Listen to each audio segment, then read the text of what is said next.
हम जो हवा में उड़ते थे कि हमें कोई मार नहीं सकता, हम बहुत पैसे वाले हैं, बहुत रिसोर्सेज वाले हैं, सबको उनकी औकात दिखा दी।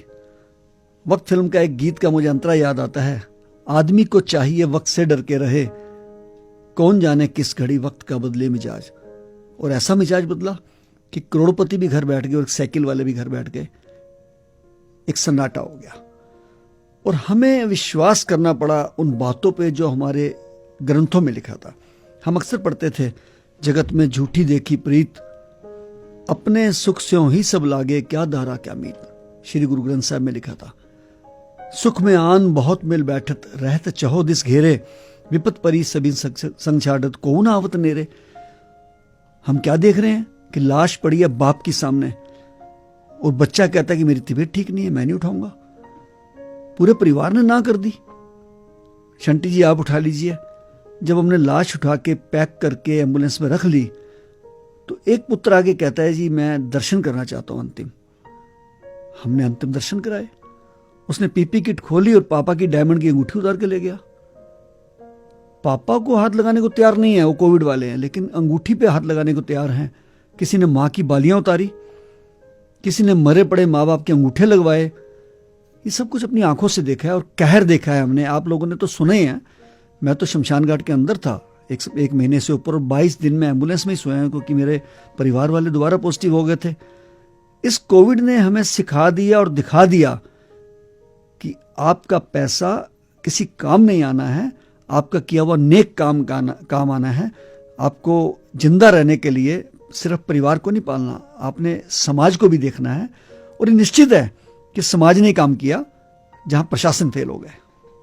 मैं घर पे कभी पानी की बाल्टी नहीं उठाता जी, और मैं शमशान घाट में 80-80 किलो लकड़ी उठा के और दिन में 100 बार रख रहा हूं।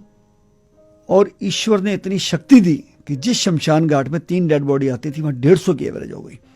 150, 40 तो हम घर से लाते थे, 30-40 घर से लोगों के घर में। कोई अमेरिका से फोन आ रहा है, ये हमारे भाई की बॉडी 3 दिन से पड़ी है, कोई पिताजी की बॉडी पड़ी है।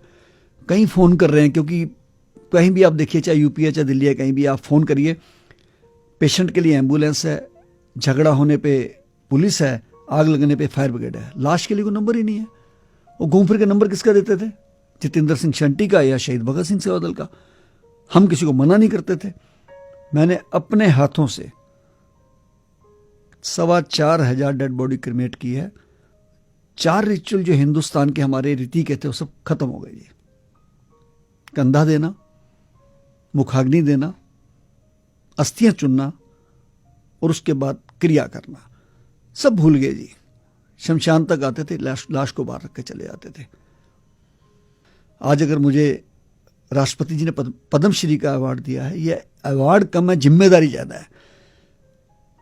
क्योंकि वो अवार्ड शंटी को नहीं मिला, वो अवार्ड मेरे ड्राइवर्स को मिला जो शहीद भगत सिंह सेवादल के लिए मेहनत करते हैं। वो शमशान घाट पे काम करने वाले कर्मी, मेरी फैमिली, मेरी मिसेज, मेरे बच्चे, जिन्होंने मुझे अपार सहयोग दिया। और ईश्वरीय शक्ति के साथ साथ उन लोगों की शक्ति जिन्होंने मुझे दिन रात प्रदान की। कोई मुझे लंदन से फ़ोन कर रहा था, कोई अमेरिका से, कोई दिल्ली से, यहाँ तक कि मुझे सऊदी अरब से महिलाएं फ़ोन कर रही हैं कि शंटी जी आपके लिए हमने आज मस्जिद में दुआ करी है। कोई कह रहा हमने मंदिर में दुआ करी है, कोई कह रहा गुरुद्वारे में अरदास करी है। तो ये वो शक्तियाँ बहुत काम आई। इवन दिन मैं शमशान घाट में काम कर रहा था, मुझे उपराष्ट्रपति जी का फ़ोन आया, वेंकैया नायडू जी का, कि शंटी जी हम आपको टीवी पे देख रहे हैं, सारा देश आपके साथ खड़ा है, आप डट के सेवा करिए। उससे हमारे अंदर और शक्ति आ गई। अक्षय कुमार जी ने मुझे फ़ोन किया, शंटी जी मैं ਤੁਹਾਡੀ की सेवा कर सकना वा, और उन्होंने 2 हमें एडवांस एम्बुलेंस भेज दी। टेक महिंद्रा के मालिक आनंद महिंद्रा जी का फ़ोन आया, एक एम्बुलेंस उन्होंने भेज दी। बोले ये चीज़ें ईश्वरीय शक्ति से हुई हैं। ये जो हुआ है शंटी ने नहीं किया है। और मैंने तो जो कहर देखा है आपने सुना भी नहीं होगा, मतलब क्योंकि कई चीज़ें सेंसर्ड होती हैं। दुनिया का ज़िंदगी में मैंने अपने लाइफ में अगर कोई सबसे बड़ा कहर देखा है कि उस पैंडमिक में देखा है। मैं चश्मा लगा के रखता था बहुत बड़ा सा, क्योंकि ताकि आंखों में धूल ना जाए, धुआं ना जाए। पीपी किट, जुराबें, हाथों पर दस्ताने, लेकिन कुछ चीज़ों ने हिला के रख दिया जी। एक बच्ची मुझे कहती है, अंकल मेरे पापा की डेथ हो गई है, कहीं जगह नहीं मिल रही संस्कार के लिए। मैंने कहा बेटा मैं गाड़ी भेज देता हूँ। और थोड़ी देर बाद वो बच्ची आके मेरे सामने बैठ जाती है पीपी किट पहनी हुई है, मैंने पहचाना नहीं। मैं कह रही अंकल मैंने फ़ोन किया था। मैं कहा बेटा बताओ, आप एम्बुलेंस ले जाओ हमारी। कहती नहीं अंकल मैं पापा की लाश अपनी कार में ले आई हूँ। मैंने कहा आप कार में क्यों लाए बेटा? कहती अंकल रात 12 बजे से मैं कार में पापा को लेकर 13 हॉस्पिटल्स में गई हूँ, किसी हॉस्पिटल में जगह नहीं मिली। और सुबह 5 बजे पापा ने ऑक्सीजन खत्म होने पे कार में दम तोड़ दिया। अब सुबह से मैं कार में लेके पापा को, ये लाश को घूम रही हूँ, किसी शमशान घाट पर जगह नहीं है। अंकल प्लीज प्लीज मेरे पापा का दाह संस्कार करा दीजिए। सॉरी।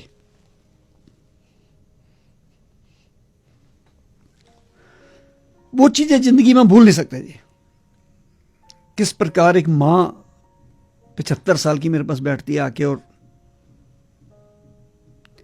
मैं कहता हूं मां मुझे लगता है आपको मैंने पहले भी देखा कहीं। तो कहने लगी मैं 15 दिन पहले भी आई थी बेटा, मेरे हस्बैंड की डेथ हुई थी, आज मैं दोबारा विधवा हो गई हूं। मैंने कहा माँ जी आप कैसी बात कर रहे हैं? कहने लगी बेटा मेरे 15 दिन पहले पति की डेथ हुई थी, 31 साल का जवान बेटा था। मैंने कहा ये मेरा पति भी और बेटा भी मुझे पालेगा। आज वो भी चला गया। मैं समझता हूं कि हमें बहुत बड़ी नसीहत लेनी चाहिए इस चीज से। मैंने तो अपने जीवन में प्रण कर लिया जी कि अपना पूरा जीवन मैं सेवा में लगाऊंगा। जान चली जाए, जाती चली जाए, सबकी गई है, हमारी भी जा सकती है। सब घरों में बैठे तो मरे हैं, लेकिन काम नहीं छोड़ूंगा, सेवा नहीं छोड़ूंगा। आज मेरे पास 30 डेड बॉडी वाली गाड़ियां और एम्बुलेंसेस है। 24 घंटे मैं अपने सेवा में लगाता हूं। रात को भी फ़ोन उठाता हूं, किसी का भी कोई काम हो मेरे पीछे नहीं हटता। लावारिस बॉडियां 4-5 रोज मिलती हैं पुलिस को, मुझे फ़ोन आता है, मैं उठाता हूं।